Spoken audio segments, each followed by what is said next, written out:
স্বপ্নে প্রভাত স্বপনে কি জানি পরাণ কি যে চায় আজি শরৎ স্বপনে প্রভাত স্বপনে কি জানি পরাণ কি যে চায় ওই শেফালির সাথে কি বলিয়া ডাকে বিহগ বিহগ কি যে বয় গো কি জানি পরাণ কি যে চায়। তো তোমাদেরকে বলছিলাম যে এই বাগানের কারিগর মানে এটার বাগানটা করতে গেলে যে কতটা ডেডিকেশন প্যাশন পারসিভারেন্স লাগে, তো সেটা মানে আমি ক্যামেরা ধরে আছি, আমি বলতে পারবো না, আমার জানা নেই, কারণ আমার এত ধৈর্য নেই একটা বাগান তৈরি করার, কিন্তু একজনের আছে আমার বাবার।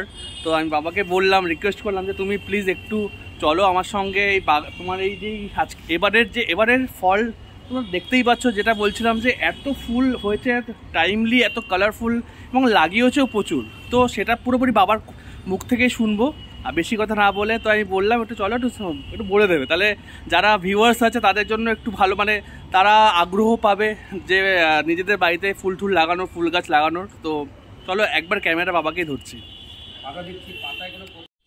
তো তোমাকে বলছিলাম যে ডালিয়াটা জাস্ট লাগিয়েছে, এখনো ডালিয়ার টাইম চলছে এখন, তো কড়িগুলো এখনো আসেনি, বাট পাতাগুলো এখন দেখছে।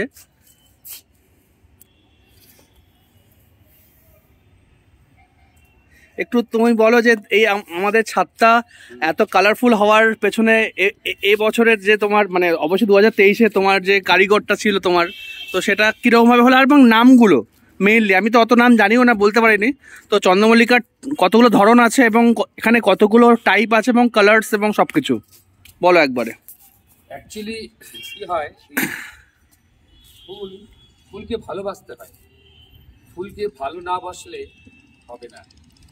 তোমাদের সকলের মনে থাকতে পারে যে রবি ঠাকুর বলেছিলেন যে মানুষ ফুলের গন্ধ বা ফুলের সুবাস নিতে পারে না তার মনুষ্যকুলে জন্ম নেওয়া উচিত নয়। পাশাপাশি সে সঙ্গীতের কথাও বলেছিল। এখন এই ফুলটা আমার মানে কি বলবো, আমার ভীষণ ভালো লাগে। আমি দীর্ঘদিন ধরে এই ফুলের চাষটা করি। এখন আমি এবার লাগিয়েছি বেশি করে চন্দ্রমল্লিকা, এটাকে বলা হয় জায়ান্ট চন্দ্রমল্লিকা। এটা তো পুরো ডালিয়ার মতো সাইজ। এই চন্দ্রমল্লিকা আমি এখানে 2-4টে ফুল রেখেছি। এটা অনেকগুলো ফুল হতে পারতো, কিন্তু আমি কড়িগুলো ছিঁড়ে দিয়েছি। কড়িগুলো ছিঁড়ে দেওয়ার ফলে কি হবে, একটাই খুব বড় করে। সত্যি দারুণ লাগছে এটা। আর এগুলিকে বলা হয় পুনে ভ্যারাইটিস, পমপম বলা হয় এগুলোকে। এইসব পমপম, এগুলি তোমরা দেখছো, এগুলো সব পমপম, এইসব পমপম। এই যে জায়ান্ট, এই একটা ভ্যারাইটিস, এগুলো ইন্ডিয়ান ভ্যারাইটিস। এগুলো বেশিরভাগই পুনে থেকে আছে, চাইনিজ আছে, এগুলো চাইনিজ ভ্যারাইটিস। এগুলো তুমি যেগুলো দেখো দেখবে এটা কিন্তু জায়ান্ট। যেহেতু আমি অনেকগুলো ফুল রেখেছি, কড়ি রেখেছি, সেজন্য অনেকগুলো করেছি। একটা করলে এরকম বড় হতো। এই কালারটা খুব সুন্দর, এটা এই কালারটা ভারী সুন্দর। এটা আমি যদি একটা রাখতে একটা বড় হতো। আচ্ছা, জায়ান্ট চন্দ্রমল্লিকা, এগুলো সব জায়ান্ট। আর এগুলো সব পমপম। এই মাটি তৈরি করতে হবে তোমাকে ছোটকাল থেকে, অর্থাৎ এই যখন নাকি বর্ষাটা আসবে, সেই বর্ষার সময় এই সমস্ত মাটিগুলোকে এক জায়গায় রেখে 50%, অর্থাৎ 50% গার্ডেন সয়েল, মানে এবছর করতে চাইলে 2024-এ করতে চাইলে মানে প্রায় বর্ষা থেকে শুরু করতে হবে। মানে এপ্রিল মে মাসে যখন বর্ষাটা আসবে আর কি, তখন এই মাটির সাথে 50-50 যদি 1 বস্তা গার্ডেন সয়েল হয়, 1 বস্তা ভার্মি কম্পোস্ট দিয়ে তার মধ্যে বনডাস্ট, নিমখোল, সুপার ফসফেট এবং খৈল, আমাদের সরষার যে খৈল আছে, খৈল দিয়ে গোবর সার দিয়ে এটাকে ভালো করে মিক্সিং করে মাটিতে ফেলে রাখতে হবে। এর উপর কি হবে, এর উপরে সমস্ত বর্ষাটা পড়বে, জলগুলো পড়বে, সব পড়তে পড়তে জলটা মাটির একদম কন্ডিশন হয়ে যাবে। এই কন্ডিশন হয়ে যাওয়ার পরে তুমি ওখানে তুমি যে গাছ লাগাবে সে গাছই তোমার ভালো হবে, ফুল গাছ বিশেষ করে। কারণ এদের সমস্যাটা হচ্ছে, এরা হচ্ছে সিজনাল ফুল, অর্থাৎ এদের 3-4 মাস এরা থাকে, এর পরে আর থাকবে না। এরা যেমন একটু কম খাবার খায়, ডালিয়া আবার খুব খাবার খায়। আচ্ছা, এই ডালিয়াকে তুমি যা দেবে তাই। আমি যেমন NPK 10-26-26 দিয়েছি, তারপরে আমি খৈল জল দিয়েছি, তারপরে আমি পটাশ দিয়েছি, তারপরে তোমার ম্যাগনেসিয়াম সল্ট দিতে হয়, একটা ম্যাগনেসিয়াম সল্ট আছে। এরা খাবারগুলো অনেক সময় তো টবের মধ্যে তো তো মাটি বিশেষ করে যখন খুব খিদে পায় তখন ওগুলো খায়, যে পাতার মধ্যেও খাবার দিতে হয়। ফলে নাইট্রোজেনের পরিমাণ বেশি দিলে পরে ডাঁটিটা মোটা হবে আর ফুল ভালো হবে। কিন্তু বেশি ফুল পাওয়া আর কম ফুল পাওয়া তোমাদের উপর নির্ভর করবে। কিরকম, আমি যদি সব কড়িগুলোকে রাখি তাহলে ফুল ছোট হবে, আর যদি আমি সবগুলোকে ছিঁড়ে দিয়ে দুটো একটা রাখি তাহলে বড় হবে। যেমন এই গাছটা, হ্যাঁ, এতে মানে আমি সব কড়ি ছোট করে দিয়েছি, ছোট করে শুধু এই 3-5টা রেখেছি, একটা যেন আরো বড় হবে। অদ্ভুত লাগছে। এবার আবার যদি আমি ডালিয়ার ক্ষেত্রে ঠিক চাই, ছোট ছোট ডালগুলোকে দেখবে তুমি, ডালগুলোকে আমি ভেঙে দিয়েছি, এই সমস্ত ডালগুলোকে সব ভেঙে দিয়েছি, সব ডাল ভেঙে দেওয়ার ফলে কি আছে, উঠছে। আমি 2-4টে ফুল রাখবো, আর একটা ফুল রাখলে সব বড় হয়ে যাবে, বড় হবে। এইগুলো প্রত্যেকটাই চাই। যে ডালিয়া প্রচুর খাবার খায়, যে প্রতিদিন ঠিক মতন জল দিতে হবে। আর এটা আমি করেছি, এটা হচ্ছে কাশির পেয়ারা। কাশির পেয়ারা, কাশির পেয়ারা আমাকে আমি জায়গা থেকে আমি নিয়ে এসেছি। কাশির পেয়ারাটা এখন গাছটা ছোট ছিল, হ্যাঁ, এত না বড় হয়েছে। এখন ফল দেবে না, এটা ফল দিতে আরো মাস 3 লাগবে। এবার ওকে কি করতে হবে, ওকে পড়াশোনা করাতে হবে। কিরকম, ওকে বাড়তে দিতে হবে। আমি ডালাগুলি কেটে দেবো, এই কেটে দিলে পর আরো ঝাঁকড়া হবে। তারপর আমি ওকে খাবার দিয়ে ওর ফুল আনবো, তারপর আমরা ফল আনবো। একটা ফল ভীষণ মিষ্টি এই পেয়ারাটা। তাহলে এবার পেয়ারা খাবো আমরা। এবার পেয়ারাটা নিচ্ছেন কতটা কি হয় সেটা দেখতে হবে। এদিকে তোমরা দেখো বিভিন্ন ভ্যারাইটিস এর মধ্যে আছে। এইটা আমি দেখছিলাম, এটা কি চন্দ্রমল্লিকা নাম মনে হয়। এটা হচ্ছে গাঁদা, এটা হচ্ছে একটা অন্য টাইপের গাঁদা। এটা গাঁদাটা একটা ধরনটা একটু অন্যরকম, আমি নিয়ে এসেছিলাম, কিন্তু এর ফুলটা একটু বড় হয়, তারা বলে এটাকে। ওকে, তারা গাঁদা, মেরিগোল্ড বলা হয়, স্টার মেরিগোল্ড বলা হয়। এই স্টার মেরিগোল্ডটা এটা একটুখানি নষ্ট হয়ে গেছে গাছটা, অযত্নে হয়েছে, তাহলে ফুলটা একটু খারাপও লাগছে না, যেটুকু আছে ভালো লাগছে, এবার অন্য টাইপ লাগছে। আবার এটা একটা ভ্যারাইটি, এটা একটা ভ্যারাইটি, এটা তো ইন্ডিয়ান ভ্যারাইটি বললে। এটা এগুলো এই দুটো কি এখানে কি হচ্ছে? এটা এগুলো হচ্ছে তোমার, এই দুটো হচ্ছে লঙ্কা, ওই আচ্ছা লঙ্কা গাছ। এটা হচ্ছে লঙ্কা গাছ না, এটা হচ্ছে বলা হয় ওই যে ঘিয়ে লঙ্কা। ওকে, মানে আসামের লঙ্কা এটা। এই লঙ্কাগুলো তুমি যে ইয়েগুলো আছে, লঙ্কার যে চামড়াগুলো আছে, ওগুলো মধ্যে ঘিয়ের গন্ধ পাবে। তুমি যখন ভাত খাবে নুন দিয়ে, তখন এইটা লঙ্কাটা মারলে ঘি হয়ে গেল। আর এই ঘিয়ে লঙ্কা, এই ঘিয়ে লঙ্কাটা আমাকে একজন দিয়েছে, এটা বড় করছি। এটা ঘিয়ে লঙ্কা হলে আমি তোমাদের খাওয়াবো। লালটা খুব সুন্দর, লালটা টকটক করছে বল, লালটা এগুলো ফুটেছে। এটা এরকম এক জায়গায় করে নাও, দেখবে এর একটা মাধুর্য আলাদা। একটা অন্য তো অল ওভার বেশ ভালো হয়েছে এবার ফুল গাছগুলো। হ্যাঁ, একটু পরিশ্রম করতে, হ্যাঁ ওটাই, নাহলে এরকম পসিবল না।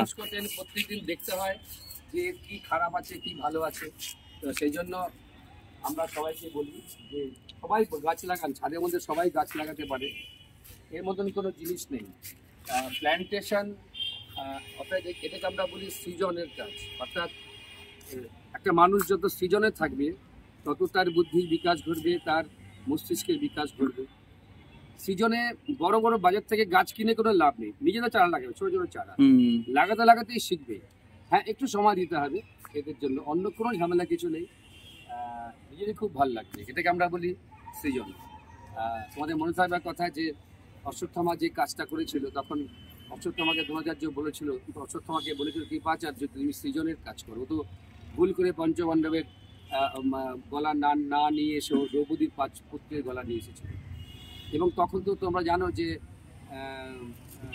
কৃষ্ণ এবং অর্জুন তাকে বেঁধে নিয়ে এসেছিল যে তার গলা কেটে তার উপরে দাঁড়িয়ে দ্রৌপদীকে স্নান করাবে।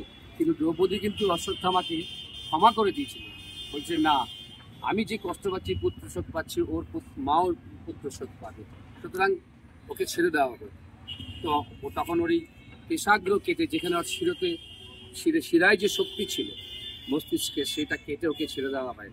কিন্তু তথাপি আমরা বলবো সেই সময় সবচেয়ে যৌবন ছিল অশ্বত্থামা, যাকে সারা পৃথিবী বিভিন্ন মনীষীগণ, বিভিন্ন মুনি ঋষি তাকে বলেছে তুমি সৃজনে থাকো, নিউমিজিক্যাল কোনো কাজ করো না। এই গাছের ফুল গাছ লাগালে অ্যাটলিস্ট তুমি সৃজনের শক্তিটা পাবে।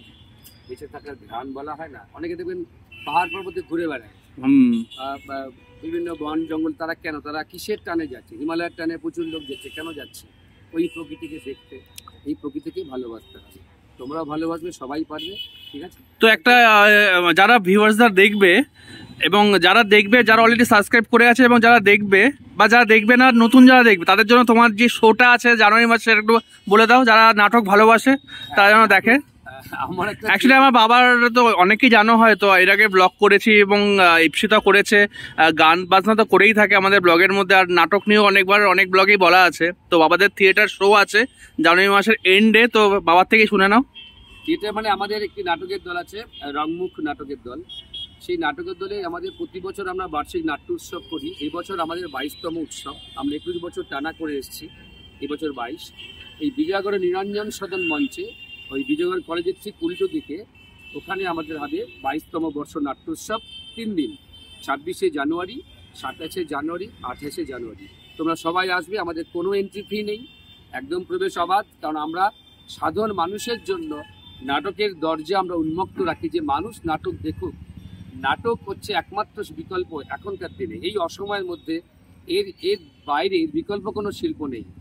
এই সাংস্কৃতিক মূলক এই কাজটিতে তোমরা সকলে ইনভলভ থাকো, প্রত্যেকে নাটক দেখো, শুধু আমার নাটক না, বিভিন্ন লোকের, বিভিন্ন জনের, বিভিন্ন দলের নাটক তোমরা দেখো, এবং আশা করি তোমরা জীবনে অনেক শিক্ষা পাবে, জীবন বদলাবে, কারণ নাটক জীবনকে বদলাতে শেখায়।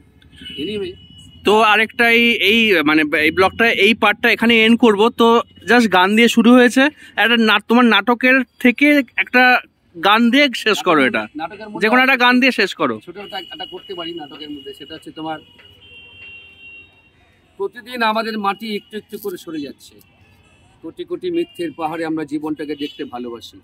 আসলে কি জানিস, আসলে সে করে জল দিতে ভুলে গেছি, কারণ চাঁদকে এখন আর আমরা ঝলসানো রুটি দেখি না, চাঁদকে এখন আমরা আর ঝলসানো রুটি ভাবি না। ভয় নাই ওরে ভয় নাই, ভয় নাই ওরে ভয় নাই, যুদ্ধ চলছে যুদ্ধ, যুদ্ধ চলছে যুদ্ধ, ভয় নাই ওরে ভয় নাই, ভয় নাই ওরে ভয় নাই, যুদ্ধ চলছে যুদ্ধ, যুদ্ধ চলছে যুদ্ধ, ভয় নাই ওরে ভয় নাই, ভয় নাই ওরে ভয় নাই। তো তোমাদেরকে দেখালাম যে এই পার্টটা একদম সেপারেট রাখবো, কেননা বাবার কবিতা, গান, ফুলের গাছ সব কিছু নিয়ে একটা দারুণ হয়েছে কাট, যেটা তোমরা যখন আপলোড হবে তোমাদের দেখবেই এবং ভালো লাগবে খুব। আর ভালো লাগবে লাগলে কিন্তু ব্লগটা লাইক করো, শেয়ার করো, এবং যারা গাছ ভালোবাসে, যারা গান ভালোবাসে, যারা নাটক ভালোবাসে, তাদেরকে উদ্বুদ্ধ করো এগুলোতে করার জন্য। চলো, তো এই ব্লগটা একদম সেপারেট থাকবে, বাট আজকে আমাদের অলরেডি সেম দিনে আমরা আজকে সন্তোষপুর যাচ্ছি, আমাদের কিছু প্ল্যানস আছে সেগুলো দেখতে পাবে, তো ওটা সেপারেট ব্লগে তোমরা দেখতে পাবে। চলো।